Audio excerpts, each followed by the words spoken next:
कोरे कागज में मैं लिख करके सत्य कहता हूँ। और कबीर साहब जी, कबीरा खड़ा बाजार में,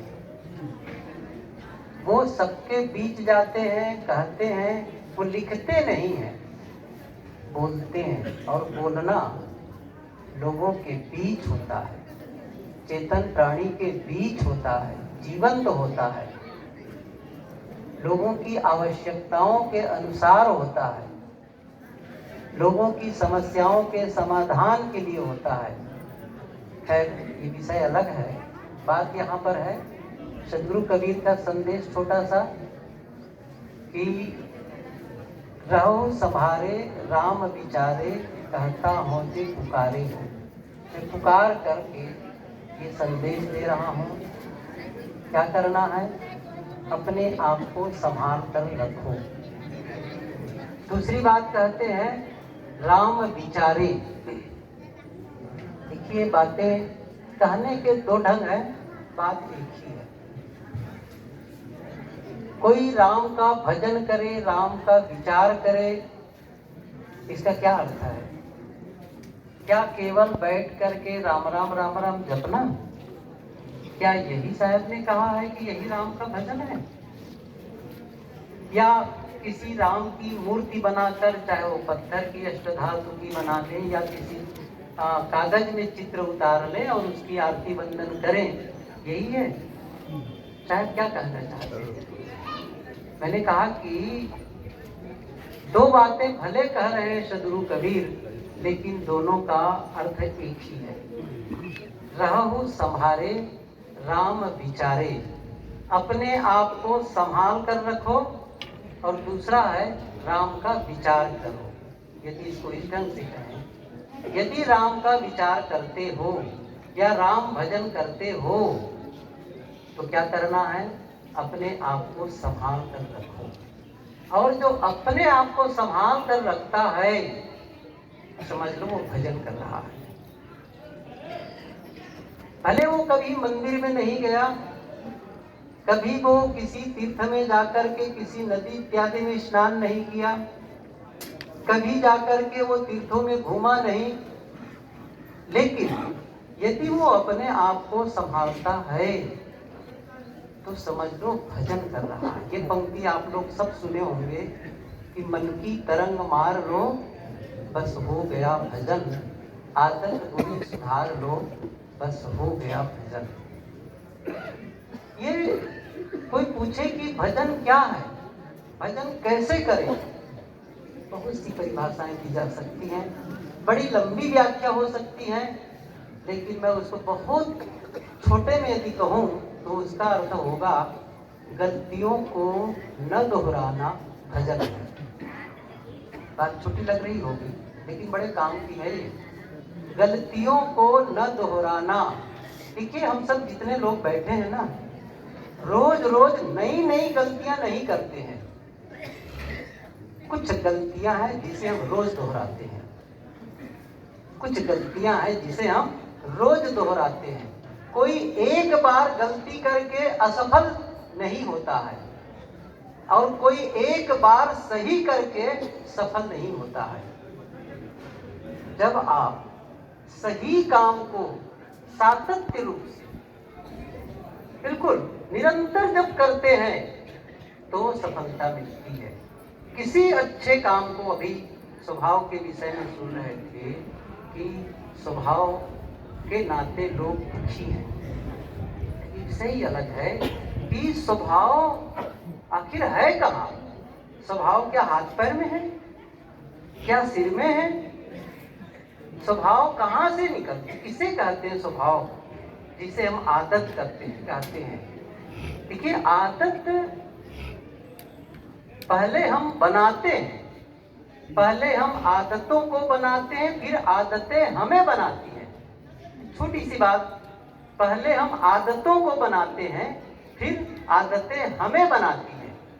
और आदतें बनती कैसी हैं? आदतें बनती हैं किसी काम को इच्छा पूर्वक जब बार बार दोहराते हैं आप, वो आदत में शुमार हो जाती है।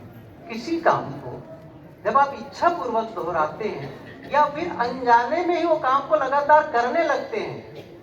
किसी के साथ रहते हैं, कुछ लोगों के और उनके जो बोलने का ढंग है, उनके जीवन का ढंग है, और धीरे धीरे धीरे धीरे वो ढंग आप में आने लग जाता है और आपको पता नहीं चलता कब वो चीजें आपकी आदत में आ गई और फिर आपकी भी भाषा शैली, आपका भी करने का ढंग वैसा होने लग जाता है। देखिए, आदत, सभी आदतें गलत होती हैं ऐसी बात नहीं है, लेकिन कुछ आदतें ऐसी होती हैं जो हमारे लिए बहुत नुकसान करने वाली होती हैं।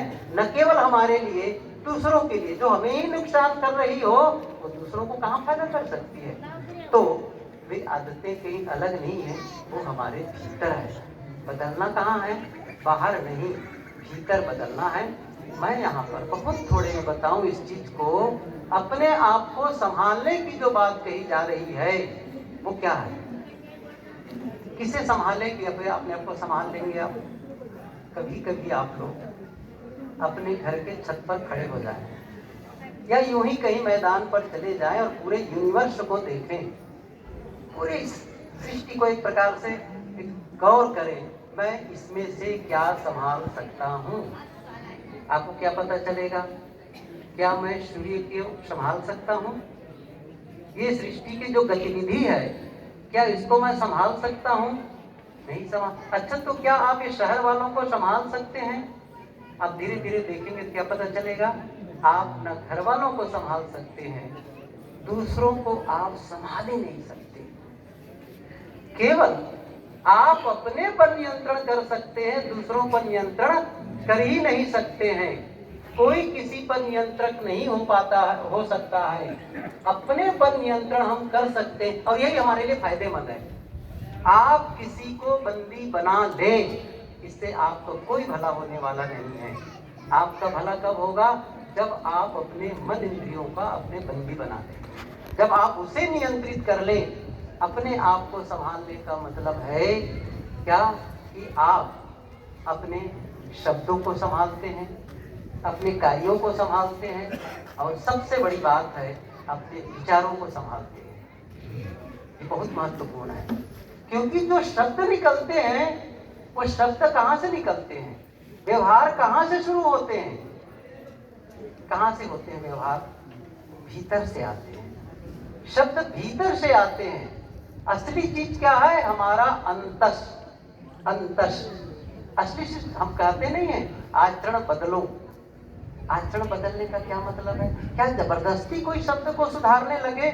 क्या जबरदस्ती अपने आचरण को बाहर से सुधारने लगे और भीतर न बदले?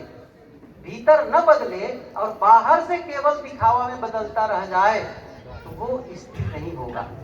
कुछ समय के लिए होगा, कुछ देर तक के आप दिखावे के लिए ऐसा कर सकते हैं, लेकिन वस्तुतः ऐसा आप लंबे समय तक नहीं करेंगे। आपके भीतर चल रहे विचार आपके जीवन में प्रकट हो ही जाएंगे। इसलिए यदि कहा जाए अपने आप को संभालने का मतलब ये होता है अपने मन को संभालना, अपने विचारों को संभालना। मैं इसलिए कह रहा हूँ क्योंकि यदि अंदर में कड़वाहट है, इसको समझे, यदि अंदर में कड़वाहट है तो शब्दों में कड़वाहट होगी, और अंदर में मिठास है तो बाहर भी मिठास। जैसे देखो, आश्रम है, टंकियां लगी हुई है और वहां से पानी का सप्लाई है। जब किसी नल को खोलते हैं और ऐसे हाथ में पानी लेते हैं या किसी पात्र में पानी लेते हैं और उस पानी को देखकर क्या अनुमान लगाते हैं? ऐसे ही पानी टंकी में होगा, क्योंकि ये जो नल खोलने के बाद जो पानी आया है, कहाँ से आया है? उसी टंकी से, और सही कहा जाए तो ट्यूबवेल से आया है, लेकिन हम टंकी मान करके चलते हैं। यही पानी टंकी में है, वहीं से आया है। सीधे नल से पानी नहीं आता है कि नल में बस पानी हो जाए। आप केवल नल लगाकर कहीं फिट कर लीजिए घर में और टांकी खोले, पानी नहीं आएगा जब तक ऊपर कनेक्शन नहीं होगा। मैं इसलिए कह रहा हूँ कि आपके जो शब्द निकल रहे हैं, मेरे जो शब्द निकल रहे हैं, वो कहाँ से निकल रहे हैं? मेरे अंतस से, मेरे अंतस से। उस अंतस की स्थिति कैसी है?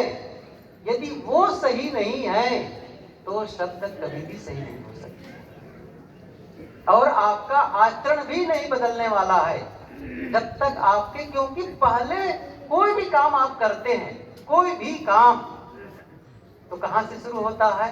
मन से। बुद्ध की, तथागत बुद्ध की ये गाथा बहुत प्रसिद्ध है। ये धम्मपदम की पहली ही गाथा है। मनो उपगमा धम्मा मनो सेठा मनोमया मनसा चे पदुत्थे न भाषति वा करोति वा ततो नम दुख मनवेति चक्कम व बहतो पदम। मनो उपगमा धम्मा, धम्मा का अर्थ धर्म होता है, लेकिन यहाँ अर्थ है कर्म। मन पूर्वगामी है सभी कर्मों के। ये पहले विचार आता है, फिर काम होता है, कार्य होता है। मैं इसको शुद्ध रूप में कहना चाहूं तो क्या होगा? विचार कार्य का पूर्वज होता है। विचार कार्य का पूर्वज है। कार्य बाद में होता है, विचार पहले जन्म लेता है। आप इस आश्रम में, इस तिथि में, इस कार्यक्रम में आने के पहले मन में विचार आया, मैं आश्रम जाऊं। 2 दिन के लिए, 4 दिन के लिए, 1 दिन के लिए, 5 दिन के लिए विचार आया। अब ऐसा थोड़ी कि आ गए, अच्छा कैसे आ गए, मैं तो सोचा ही नहीं था। ऐसा नहीं होगा। अभी बीच में किसी का मन में उठने का होगा तो मन में थोड़ा चलेगा, उठूं कि ना उठूं, उठूं को ना उठूं। अच्छा उठ जाओ, बोलने वाले तो साहब बोल देंगे क्यों उठे हो। अच्छा 2-3 बार चलेगा, उसके बाद नहीं उठना जरूरी है, बस उठ जाए। पहले विचार फिर कार्य होता ही नहीं होता है। अभी सुन रहे थे ना, आप पहले सोच कर आए मुझे इतने रुपये दान करना है। किसी ने सोच कर आया नहीं मुझे बहुत कम करना है, इस साल पैसा कम है, वो सोच कर आया है। सही बात है, क्योंकि कहां पहले आया? विचार, वही तो करेगा वो। कार्य दिखाई देता है, विचार नहीं दिखाई देता, लेकिन वही महत्वपूर्ण है जो अदृश्य है। कबीर साहब जी ने कहा है, आप किसे समान लो, एक चीज समान लो, बस एक चीज, और सब ठीक हो जाएगा। कबीर साहब जी की जो का बीजक है ना, यदि वो एक साक्षी है, कोई एक कहे कि कबीर साहब के बीजक में से कोई एक साक्षी बताओ जो सबसे ज्यादा महत्वपूर्ण है, तो मैं कहना चाहूंगा जो स्वर्ण स्तंभ की तरह है वो साक्षी है, एक साधे सब साधिया, सब साधे एक जाए, जैसे सींचे मूल को फूले फले अघाए। एक मन को साध लो, सब सध जाएगा। और सबको साधने चले तब वही नहीं होगा। साहब ने क्या कहा? रहो संहारे विचारों का नियंत्रण, क्योंकि विचार ही जीवन बनाता है। जैसा आप सोचते हैं वैसा आपका जीवन बनता चला जाता है। जीवन कोई अलग सी चीज नहीं है। जीवन केवल शरीर नहीं है जो ढांचा दिख रहा है, केवल यही नहीं है। विचारों का अंतर ही जीवन का अंतर पड़ता है। वैसे सबके शरीर में हाड़ मांस है, सबके शरीर में खून पसीना है, लेकिन सबके जीवन में अलग अलग सुख दुख है, हानि लाभ है, हर्ष शोक है। क्यों? कहां से है वो विचारों के अंतर से। आप अपने विचारों को बदलें, आप अपने विचारों को ठीक करें तो आपके शब्द बदलेंगे। आप अपने विचारों को ठीक करेंगे तो आपके कर्म बदलेंगे, क्योंकि कर्म को तब तक नहीं बदल सकते। क्योंकि एक बात बताऊं, संत लोग ही कहा करते हैं, आदमी पहले चोर बनता है फिर चोरी करता है। दुनिया को देखने से क्या पता चलेगा? कोई चोरी करे और पकड़ा जाए, 2 बातें हैं। चोरी करे, कोई भी गलत काम, हिंसा करे और पकड़ा जाए, व्यभिचार करे और पकड़ा जाए, तभी आप उसे कह सकते हैं। कोई चोर को चोरी करते पकड़ो तभी तो आप चोर कह सकते हैं, साबित कर दो तब, उसके पहले वो चोर नहीं है। लेकिन यहाँ बिल्कुल अलग है। अध्यात्म के धर्म के क्षेत्र में क्या है? चोरी के विचार आया, बस विचार आया, आप चोर बन गए। अभी हुआ नहीं बात अलग, लेकिन विचार का जो भाव जगा वो आपको बिगाड़ दिया। एक आदमी अकेले बैठ करके विचार करिए जरा, एक आदमी अकेले बैठा है और केवल 1 घंटे तक हिंसा के विषय में सोच रहा है, हत्या के विषय में सोच रहा है 1 घंटे तक। तो क्या होगा 1 घंटे में? 1 घंटे के पहले जो इंसान था ना, 1 घंटे में जो हत्या का विचार आया उस आदमी को बदल दिया। क्या बदल दिया? अब उनमें हत्या करने की संभावना पहले से ज्यादा हो गई है, क्योंकि वो 1 घंटे तक हत्या के बारे में सोच रहा था। घंटा भर वो विचार चोरी के विषय में किया, क्योंकि बिना विचार किए कोई चोरी कर ही नहीं सकता है। पहले बड़ी प्रोग्रामिंग होती है भीतर भीतर। कोई भी गलत काम करने वाला आदमी पहले से योजना बनाता है। अच्छे वाले लोग भी योजना बनाते हैं। देखिए, ये भवन बना है तो भवन बनने के पहले योजना बनी है, नक्शा बना है। पहले अदृश्य में था, पहले मन में था, किसी के मन में आया होगा नहीं, संत निवास को हटा करके किसी बड़ा सा हाल बनाना है। एक विचार गूंजा और फिर व्यापक होता चला गया, विचार प्रसारित होते चले गए और धीरे धीरे वो विचार क्रिया रूप में दिखाई देने लग गई। इसलिए मैंने कहा कि आप जब इसको बदलते हैं तो आप अपने आप को ठीक होने लग जाते हैं। आपके कर्म ठीक होने लग जाएंगे और आपके शब्द ठीक होने लग जाएंगे। अंदर ही अंदर में आपके भीतर कटुता चल रही है। देखिए, एक चीज बताऊं मैं, किसी के लिए गाली निकालना हो, कोई निकालता हो तो गाली कैसे निकल जाएगी? यूं ही निकल जाती है। गाली निकालने के पहले आप गाली पैदा करते हैं भीतर। ध्यान दीजिए, आप गाली भीतर पैदा करते हैं और उस गाली को जीते हैं कुछ देर के लिए और तब गाली बाहर निकलती है। आप कहेंगे अंदर तो थी नहीं, कैसे निकल जाएगी? ऐसा हो ही नहीं सकता है। साहिब की पंक्ति याद करो, जो रहे करवा सो निकले टोटी। जो करवा में है वही तो वहां से निकलेगी, जो इस पात्र में है ही नहीं निकलेगा कहां से? और मैंने क्या कहा, भीतर परिवर्तन, इनर कन्वर्शन। जो आंतरिक परिवर्तन है वही भजन है, वही साधना है। और अंदर की पवित्रता और शुद्धता, ये सबसे बड़ी जीवन की उपलब्धि है। हम चाहे जितना यहाँ पर वक्तव्य दे लें और जितना आप श्रवण कर लें, इससे आत्मलाभ नहीं होगा। ये एक उपनिषद का छोटा सा सूत्र है, नायमात्मा प्रवचनेन लभ्यो न मेद्या न बहुना श्रुतेन। बहुत बड़ी क्रांति उन्होंने कही है। सबसे पहली बात क्या कहते हैं हम लोगों के लिए, नायमात्मा प्रवचनेन लभ्यो, प्रवचन करने से आत्मलाभ होने वाला नहीं है। तब आप कहेंगे सुनने से हो जाएगा? न बहुना श्रुतेन, कहा बहुत सुनने से भी नहीं होगा। गजब है वो। किससे होगा? उन्होंने देखो, कई उपनिषद में अलग अलग चर्चा आई है, उसमें बात आई है, तेषाम अशो गिरिजो ब्रह्मलोको न येषु दिव्यम माया न माया चेति। व्याख्या करने का समय नहीं है। मैं बस इतनी सी बात कह रहा हूं, जिसका अंतस पवित्र है, जिसके अंतस में निर्मलता है, शब्दों में भी वही पवित्रता आएगी, कर्मों में वही पवित्रता आएगी। और अंदर में कड़वाहट है, अंदर में जहर है, शब्दों से जहर निकलेंगे। आपके हर क्रियाकलाप, हर एक्टिविटीज में पता चलेगा भीतर की कड़वाहट, भीतर का जो पवित्रता है वो भी और भीतर की कड़वाहट है वो भी। जब आदमी, देखिए, हर आदमी एक रेडिएटर की तरह है। हर आदमी एक रेडिएटर की तरह, जिसमें हर समय रेडिएशन क्रिएट होते रहता है। जैसे आपका मोबाइल, जब किसी का नंबर डायल करते हैं और दूसरे मोबाइल आपका दूसरे का बजने लग जाता है, तो आपके मोबाइल से दूसरे मोबाइल तक क्या गया? क्या गया? दिखाई दे रहा है? वो गया, वो वाइब्रेशन है, वो तरंग है। बस यही तरंग हर आदमी निरंतर एक ट्रांसमिट कर रहा है। हर आदमी दो काम करता है, एक ट्रांसमिट करता है और एक रिसीव करता है। बस रिसीवर भी है, ट्रांसमीटर भी है हमारे भीतर लगे हुए। मतलब हर समय कुछ न कुछ भेज रहे हैं और हर समय कुछ न कुछ ग्रहण कर रहे हैं। हर आदमी भीतर से कुछ भेज रहा है। और देखिए कैसे, मैं छोटा सा उदाहरण तो आप समझ जाएंगे। आपका घर है, सुबह उठा, आप लोग सब जगह, एक आदमी घर का ही कोई सदस्य है और जाकर के किनारे खड़ा बैठ गया, एकदम चेहरा मतलब तना हुआ, आंखें लाल, एकदम नाराज, बिल्कुल। सब लोग अपने अपने काम में लगे हैं और वो बिल्कुल नाराजगी, एकदम भड़का हुआ। किसी ने कहा तू भी स्नान वगैरह कर ले। वो क्या करता, नहीं नहाऊंगा। अच्छा, अब कुछ देर तक रुके रहे। अब सब लोग नाश्ता पानी करने लग गए। उनसे कहा तू भी कुछ खा ले। नहीं खाऊंगा। और ऐसा तमतमाया चेहरा, वहां से निकल रहा है वाइब्रेशन की, नहीं बताओ। वहां डर लगता है जाने में, समझ रहे हैं ना? कौन वहां जाना चाहेगा?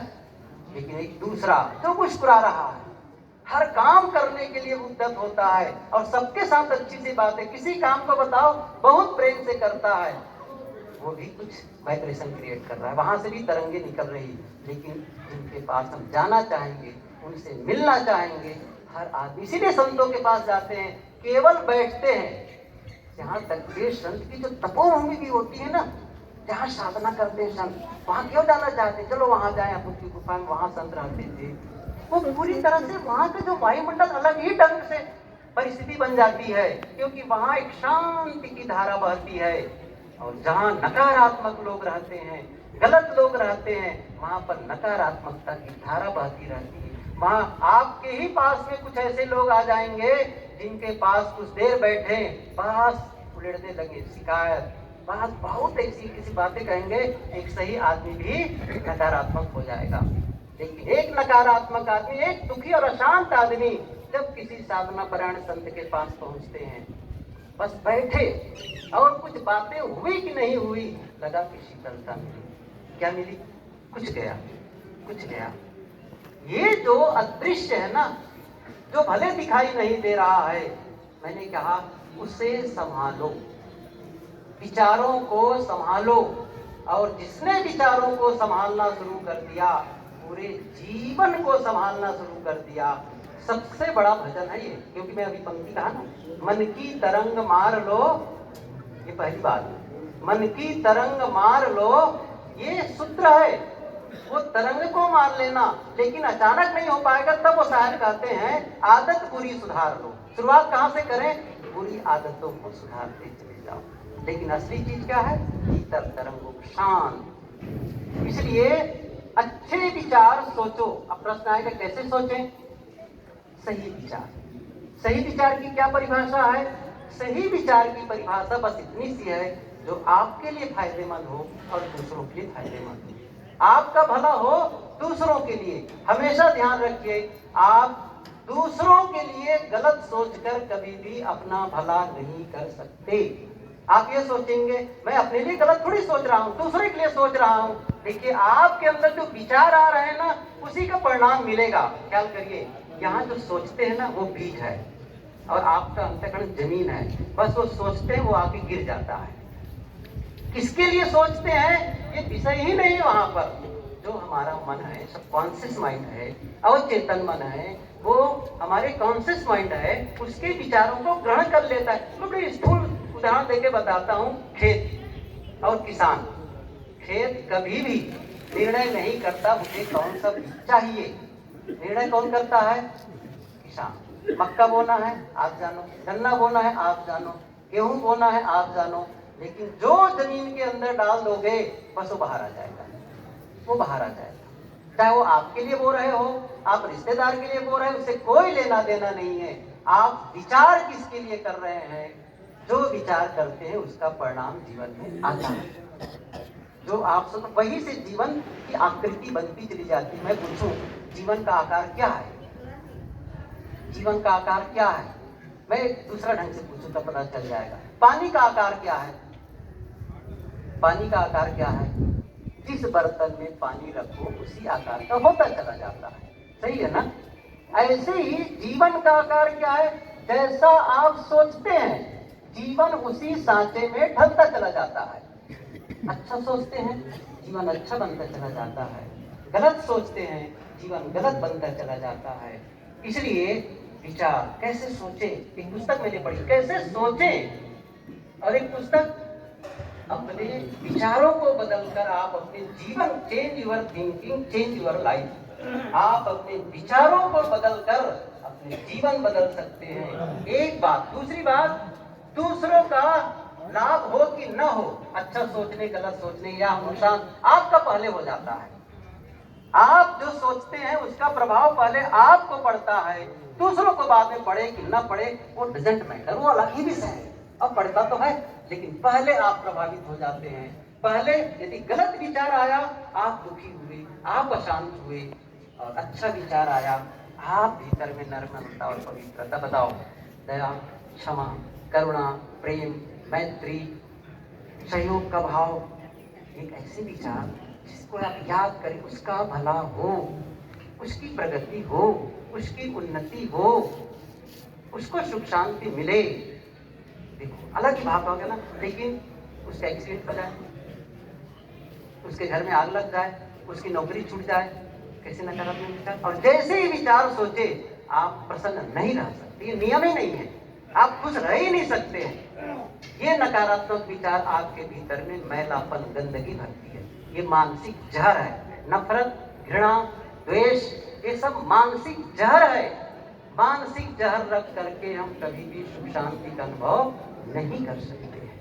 पवित्रता का अनुभव करना है, तभी हमें सुख शांति का अनुभव हो सकता है। एक छोटा सा बर्तन आप घर में रखें, देख लेंगे प्रयोग करके, और कोयले का अंगारा, कोयले का जलता हुआ अंगारा उस बर्तन को पूरी तरह से भर दें, तो पहली आंच किसको लगेगी? उसी बर्तन को, बाद में दूसरे को। पहला नुकसान किसको होगा? उस बर्तन को। दूसरा काम करें, उस बर्तन की आग को फेंक दें और फ्रिज में से बर्फ के टुकड़े निकाल लें और पूरी तरह से उस बर्तन को बर्फ से भर दें। पहली शीतलता किसको मिलेगी? फिर दूसरे को। हम अपने अंतस में आग रखे हैं कि बर्फ रखे हैं, गलत विचार रखे हैं कि सही विचार रखे हैं, और ये काम खुद को करना है। हमेशा ध्यान रखिए, कोई नहीं, एक चीज हमेशा सूत्र याद रखो, कोई आपके जीवन को सुंदर बनाने के लिए आने वाला नहीं। बस आपका बेड़ा पार करने के लिए कोई नहीं आने वाला है। संत रास्ता बताएंगे, चल के दिखाएंगे, आपको चलना पड़ेगा। ये सूत्र याद रखें, जीवन को बदलने का निर्णय लें। तो मैं कह रहा था, सदगुरु कबीर की पंक्ति, रहो संभाले राम विचारे, कहता हो पुकारे हो। सदगुरु कबीर पुकारते रहे जीवन भर कि राम का भजन करो, और राम का भजन करने का मतलब वही साहब ने कहा, राम के कहे जगत गति पावे। देखिए मेरे पास अभी समय नहीं है सब चीजों को एक एक चीज की व्याख्या बताऊं, लेकिन सहज ढंग से समझा जाए, अपने आप को संभालो, अर्थात अपने जीवन के क्रियाकलापों को संभालो, शब्दों को संभालो, विचारों को संभालो, और जीवन को संभाल करके आप जीवन में अच्छा अनुभव